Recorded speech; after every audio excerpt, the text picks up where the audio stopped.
Okay, so after looking at some evidence for a few minutes, I think I am ready to present some cold, hard evidence. Because after thinking about it, something that we saw forever ago, there's one thing that... there's something in this town that wasn't supposed to be seen, or that is kind of seen. And do you remember what that was? Something that was in the library or something? And it showed the great fire in the scripture or whatever? So, yeah, I'm ready. I was born ready, Your Honor! Even though I said like a few minutes ago I wasn't.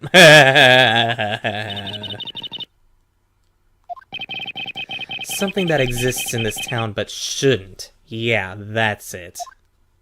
I think I know what you're getting at, Professor. Defender, please present your evidence. Yes, Your Honor. The purpose of the shades could be to make sure this particular thing exists in Labyrinthia.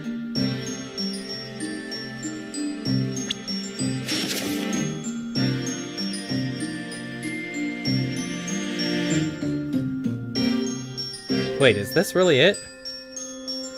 It's the only thing I got that I... Go with your gut feeling, frickin' Luke. Just go for it. Take that!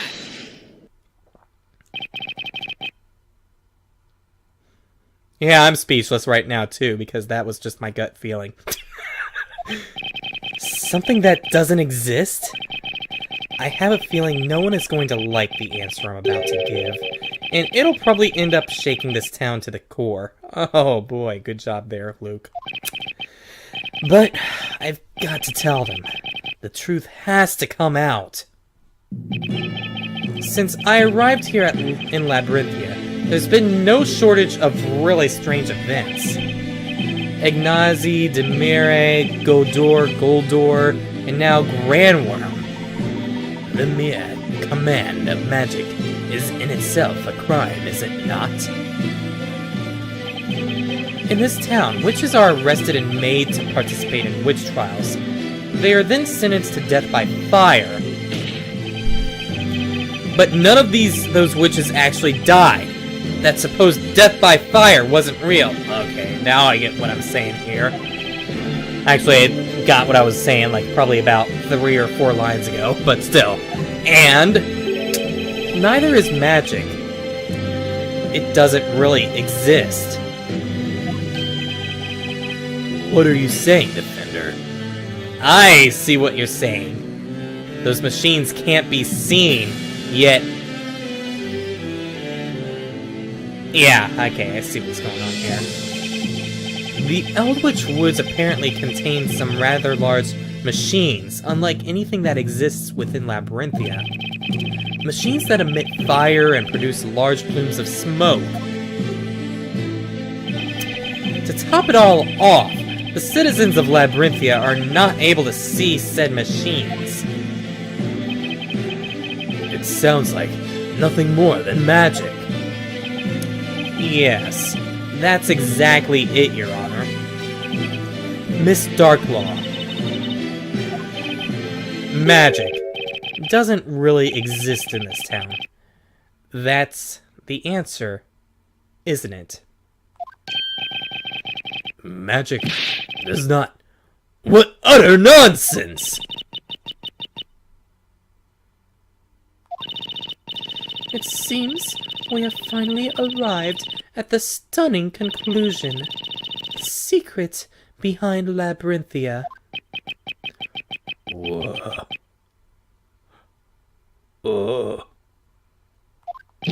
What?!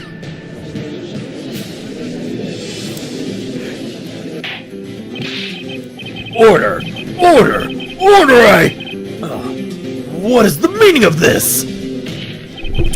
It means that all of the magic you've seen in this town was nothing more than an illusion created and put into motion by the Shades.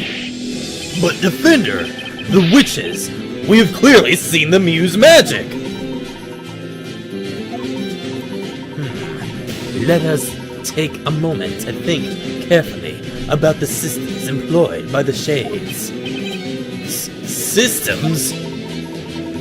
What is essential in order for a witch to use magic? The witch must possess Italia Magica and say an incantation in order to cast a spell. And the spells able to cast are determined by the scepter's magic gems. Now, what do you think is the purpose of placing such requirements on the use of magic? What do you mean, purpose? These requirements are not there to allow the user to cast magic. Rather, the reality is that they are to inform the Shades of who should be using magic. It is possible that witches were always being closely observed by Shades. That's why they donned these robes, to appear hidden until they were needed to create magic. Create? Indeed. There are all kinds of spells within this tome. It would be quite troublesome if they were simply allowed to use any spell at will. Yeah, it would make the Shade's job that much more difficult, for sure. Precisely so. That is why it was imperative that a certain restriction be placed on the use of magic. Ah, you're referring to the Italia Magica, right, Professor? Of course. No wonder the scepter could only contain 2 magic gems. Then, there's the incantation. What would happen if a witch could simply whisper the incantation quietly to herself, or not even say it at all? Boy, that'd be so cool. I'd be casting spells all day long, and no one would ever see it coming. Maya, we spent an entire trial proving that you weren't a witch, remember? If the witches didn't give some sort of signal, then there would be no way for the Shades to know when to cast the spell. Right you are, Mr. Wright. The incantations were a way to telling the Shades when the witch was ready to use magic. What on earth? Never did I think these requirements could have such a purpose!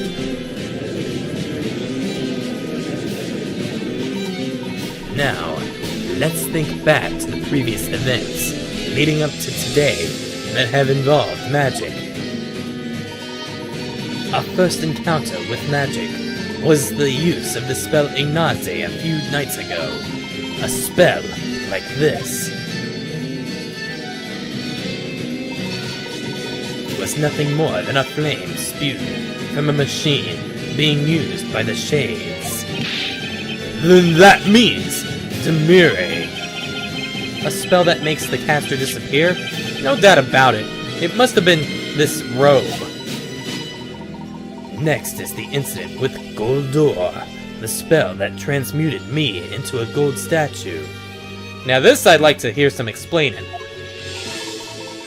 While I understand this may sound a bit absurd, I can only surmise that the Shades created a gold statue in my image, took me, and left me in my place the instant the incantation was uttered. Professor, it's more absurd than anything else that's happened so far.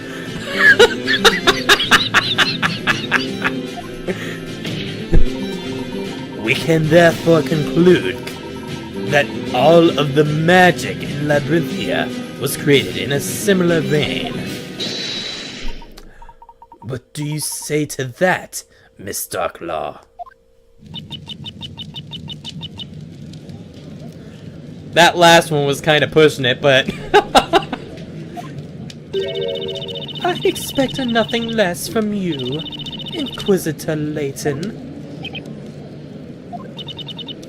At any given time, there were between 5 and 10 witches in town. All of the witches were accompanied by shades at all times. Oh, so they were like their invisible bodyguards, pretty much. Wow. It was easier than you would think. You see, the shades living in Eldritch Woods total in the hundreds.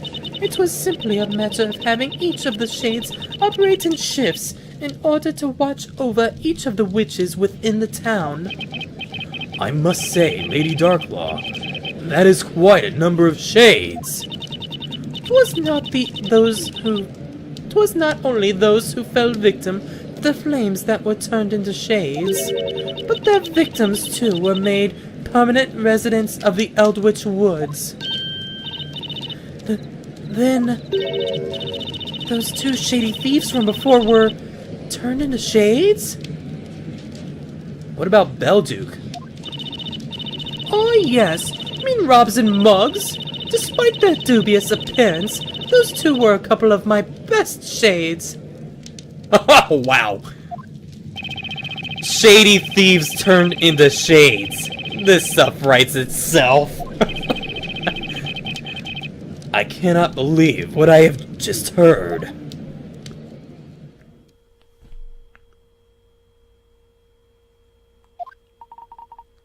However, there is still one thing I do not quite understand yet. And what would that be? As have just been explained, we have established that there's no possibility of magic being real. But replacing me with a gold statue to give the illusion of transmutation, for example, while it sounds simple enough, I myself, and presumably also Miss Fay, have no recollection of this replacement actually taking place. Hey, that's right!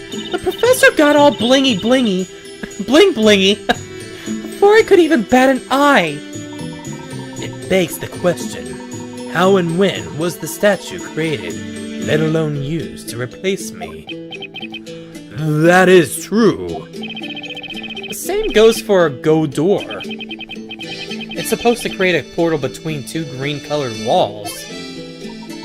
Perhaps that is exactly why the spell can only work on green walls, Mr. Wright. Still, it'd be impossible for the shades to get those portals ready so quickly. I agree. If we take a moment to think, we can see that all these spells have one strange thing in common. A thing in common? Yes, indeed. Almost as if some time between the start and end of the incidents was unaccounted for. Furthermore, any memory I might have had regarding the incident seems to have simply disappeared in the process. I've got it, Nick! It's just like what happened to Kira.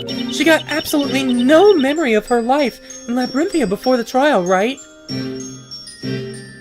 Alchemy. It's gotta be an alchemy. It's gotta be something to do with alchemy or something. With like a little bit of forgetfulness, and then too much forgetfulness will make them completely forget something. Yes, I do not remember this Kira you speak of. And, oh yeah, when you really think about it, doesn't it seem super weird how the Shades are able to return to town if they complete their tasks? You're right, Maya. I mean, the townsfolk are bound to remember some things about them, right?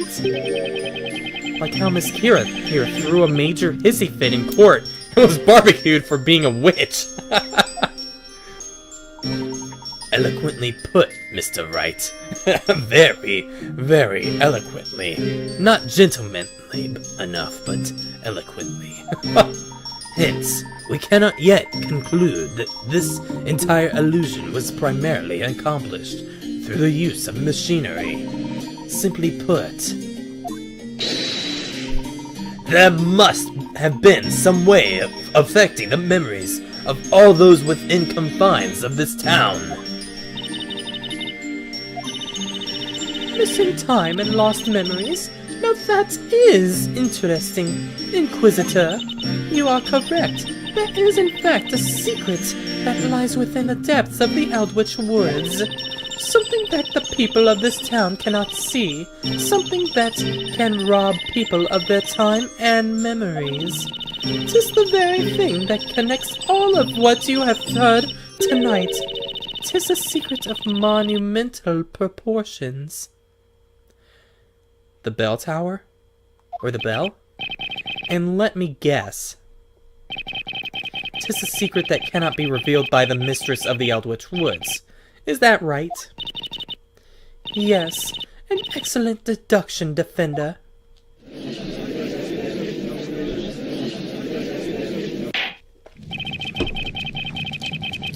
Witches' souls wander astray within the Eldritch Woods.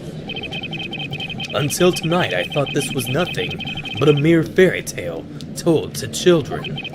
But it has become clear that a seemingly large organization lies within that forest. The Witch's Court is the border between this world and the other world. Then that means, in this world, you're Labyrinthia's High Inquisitor, while also being mistress to the shades in the other world, otherwise known as the Great Witch. May I intervene for just a moment, Mr. Wright? Sure! In all honesty, there is still something that sticks out that is a little odd, like a sore thumb. Particularly in Miss Darklaw's previous testimony. Did you say the previous testimony? I already pushed that out of my head. There was one vital truth that we managed to take away from that testimony. You mean that magic does not truly exist in Labyrinthia? Indeed, quite the vital, albeit shocking truth. However, there is one more truth hidden within that same testimony.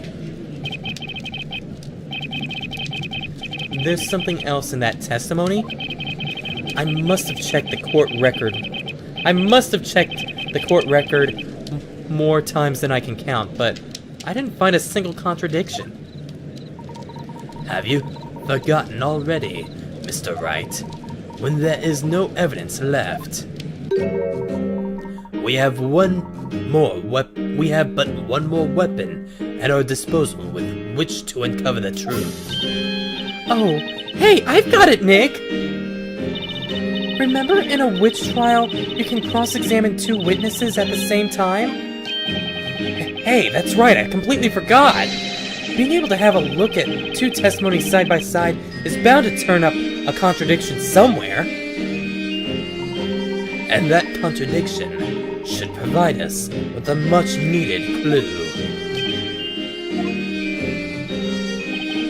I'm not entirely sure where the professor is going with this, but I believe in his judgment. Besides, if we're going to blow this case wide open, it's got to be worth a shot. Very well. We will now take a closer look at Lady Darklaw's previous testimony. This is it. Miss Darklaw's previous testimony. There is a glaring contradiction between this piece of testimony and the others. Ready yourself, Mr. Wright!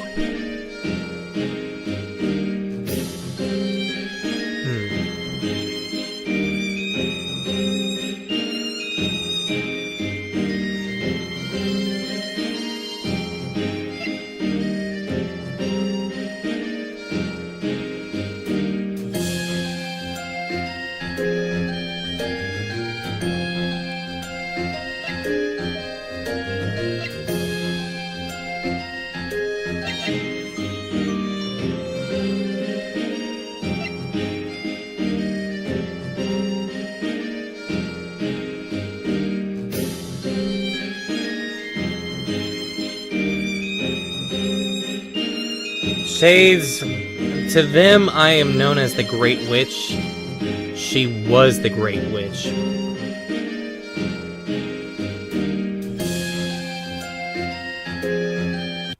Contradiction!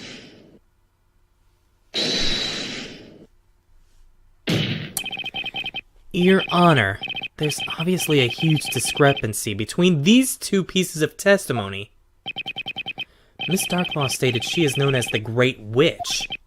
However, according to Miss Kira's testimony, Miss Darklaw was her venerable mistress, the Great Witch.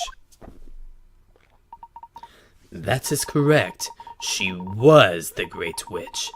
Note Miss Kira's use of the past tense. Past tense? I'm afraid my grammar is not quite what it used to be. May I ask what you mean? Come on, Your Honor! It's simple! Miss Darklaw was mistress to the Shades, or as they also called her, the Great Witch.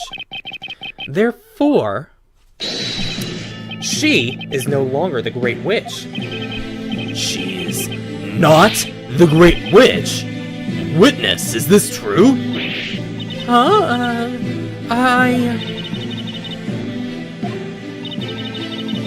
It is as you have heard, my lord.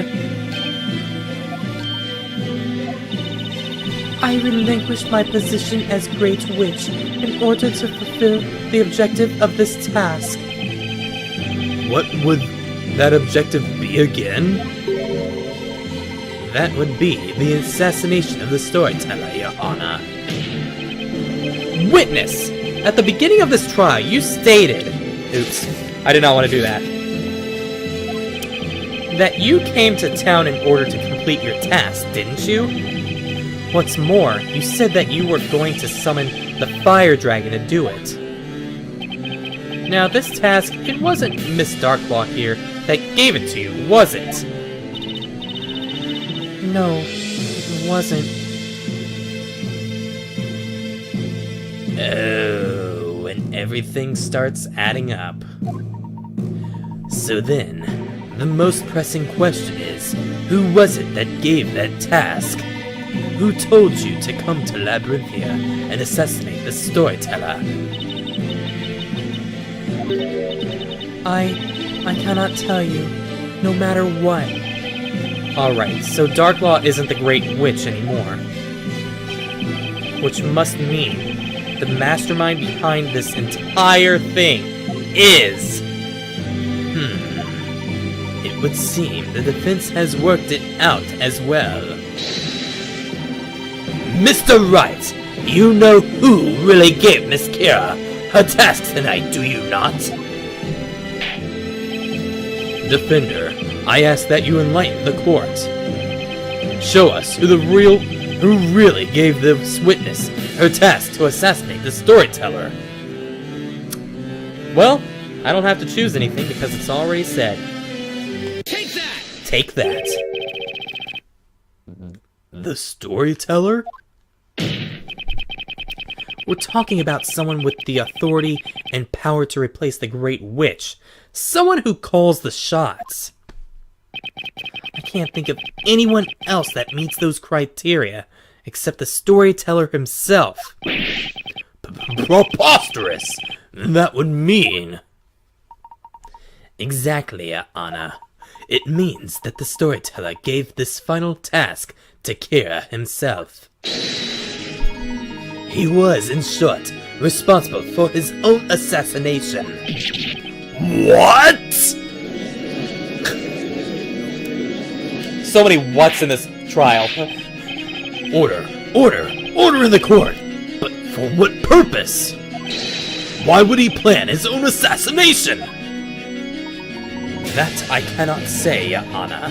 However, the final chapter of the story does tell of his inevitable death.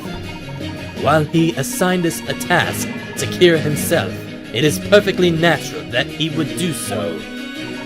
However, what is not natural is your behavior tonight, Miss Darklaw. What was unnatural about the High Inquisitor's behavior? You were once the head of all the Shades, and yet, tonight you tried to interfere with the storyteller's plan. You rendered Miss Kira unconscious, and locked her away in the belfry of the bell tower. That to me seems like the activity of someone aiming to put a stop to his plan altogether. Indeed. Lady Darklaw, what would be the reason for such behavior? I leave that to you, Mr. Wright. Based on what we've seen in this trial, the defense believes Miss Darklaw's reason for covering up her actions tonight can only be attributed by one thing. This plan was handed down by the storyteller himself. And Miss Darklaw was definitely aiming to put a wrench in it. But why?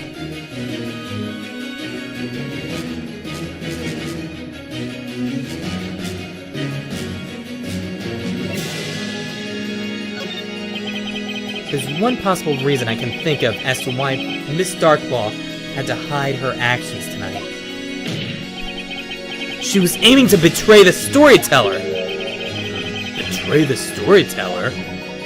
I agree with Mr. Wright. The storyteller used the Great Witch Bezella to take his own life. Instructions to carry out the plan were given to Miss Kira. However, Miss Darklaw planned to intervene and change the scenario at the very last minute. She planned to do so by changing the identity of the Great Witch from Miss Kira to Miss Cantabella, thus bringing us to our current situation. Miss Cantabella on trial for the murder of her father at the hands of Bezella. You, Miss Darklaw, seem to harbor a rather strong hatred for the storyteller, if I am not mistaken.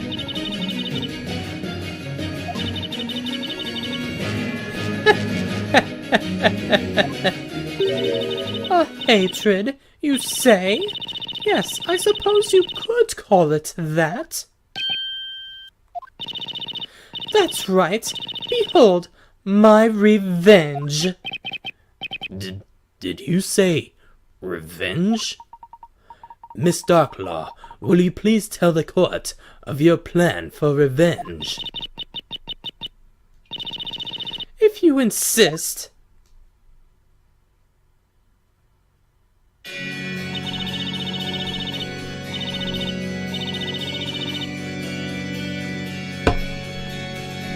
The High Inquisitor, and also the Great Witch.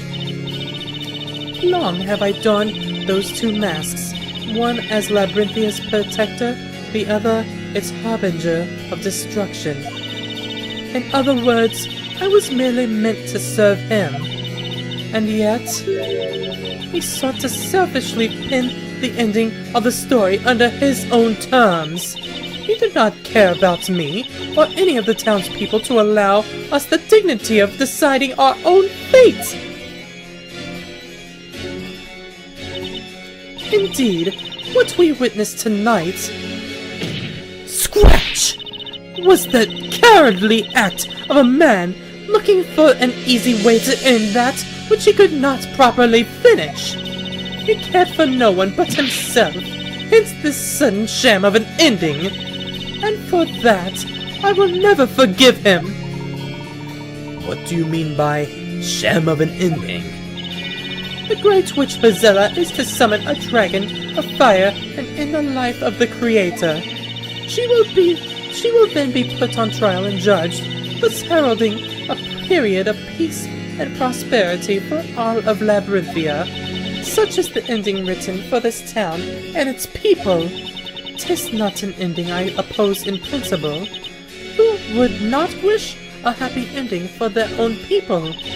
However, the problem lies in Bezella's identity.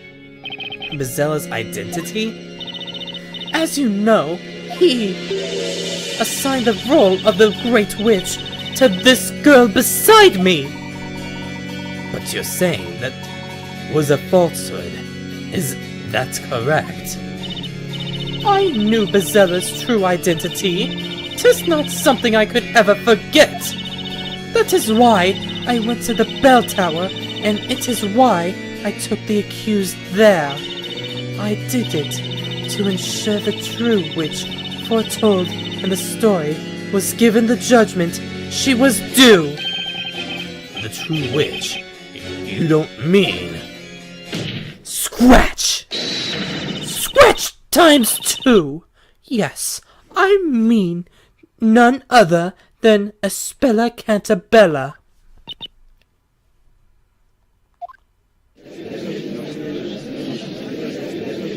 Objection! Miss Darklaw, there's a glaring contradiction in your statement. I love how he just says that, like, out of nowhere. Sounds like something that he would always say whenever he raises an objection or something. Objection! There is a contradiction in that statement. And what would that be? It's supposedly common knowledge that Bezella is capable of using all magic. However, that is far from the truth. Magic doesn't actually exist in this town. It was all just one giant illusion created by the Shades.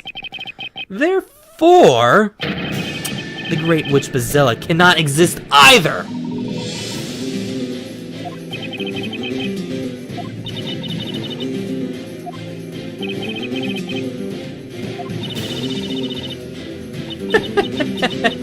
You fool.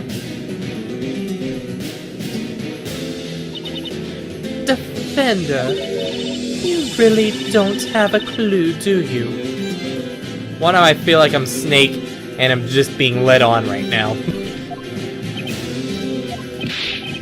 But, wait just a minute now. Is the Defender not correct? If magic does not exist, then it goes without saying that witches do not exist either. I love how he did a 180 right there. And that would include the Great Witch, would it not? That's right! They've been lying to us this whole time! Bastards! Bezella isn't real! Objection! Mr. Wright, there is a fundamental mistake in your argument. What do you mean? I have but one simple question. What exactly is Bezella? She's supposed to be the head of all witches. Allow me to reword the question. The Great Witch Bezella is the root of all disaster within Labyrinthia. Knowing that, what specific disaster might she have been the root of? Oh, crap. That would be, I just thought of something. We've been hearing Bezella's name left and right since we got here, but not once has the real Bezella shown up in person. Indeed, Miss Faye, Bezella herself has been virtually absent from the story thus far. But Inquisitor, did she not claim the life of the storyteller tonight? It would appear so, Your Honor. However, there is just one more thing. Consider this. Which particular story is every citizen of Labyrinthia most familiar with?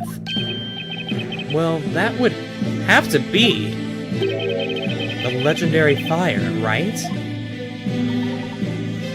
Precisely. Surely you're not serious. As the name implies, that is but a mere legend. No one knows for certain if it occurred. So they say, but the reality is, there are still traces of that terrible fire within the town today. The professor's right. We've even seen some of it close and personal. Hey, yeah, the Great Archive. You are indeed correct, Inquisitor. Littered throughout the town are burnt remnants of a fire most fierce. However, no one can say for certain what transpired back then. You see, not a soul saw what actually happened. So you think. Could have forgotten, too. Let me see if I have this straight. There's an entire town full of people, and no one saw what happened? Correct. Except for one particular person. What? There's one person who saw everything. I am speaking, of course, of the one responsible for the fire itself, the Great Witch Bezella.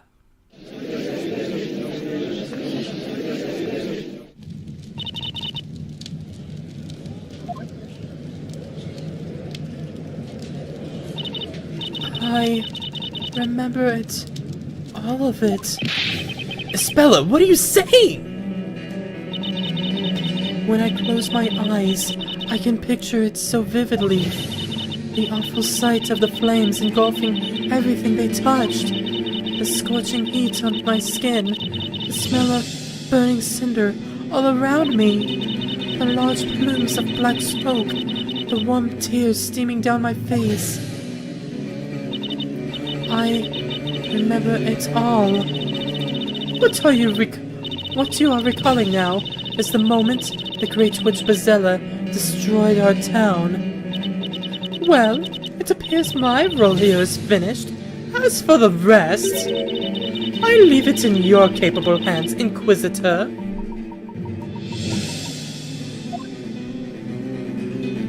Bye? Huh?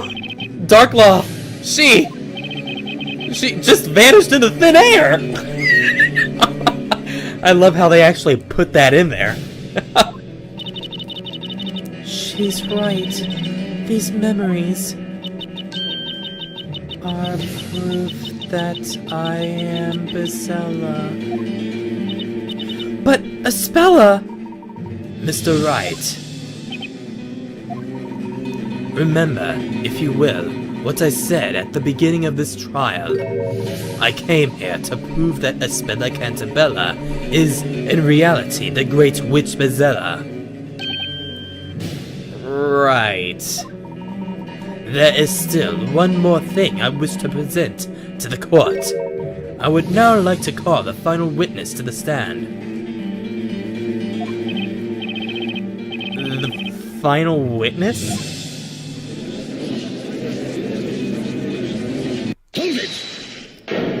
Here we go. Ah, it would appear he has arrived.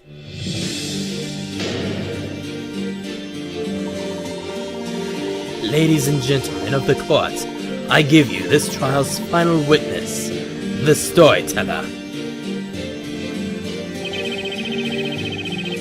Just like that, he appeared. The man who died not hours before. And the victim of this very trial, the storyteller himself. The professor sure chose one hell of a final witness. Morning is drawing closer and closer. How this trial will end is anyone's guess. Actually, morning's drawing closer and closer. He couldn't have said it any more right, because it's 6:13 in the morning right now. I'm sweating, so I probably should get a shower, and I don't like getting a shower past 6. And I knew that this probably was going to end rather sooner than later, since I did start it at like 4. I just expected it to end like at 5:30, maybe a little later than that, but not 6:13 in the morning. And yeah, okay, so with that, I hope you all enjoyed, and get ready for that final chapter.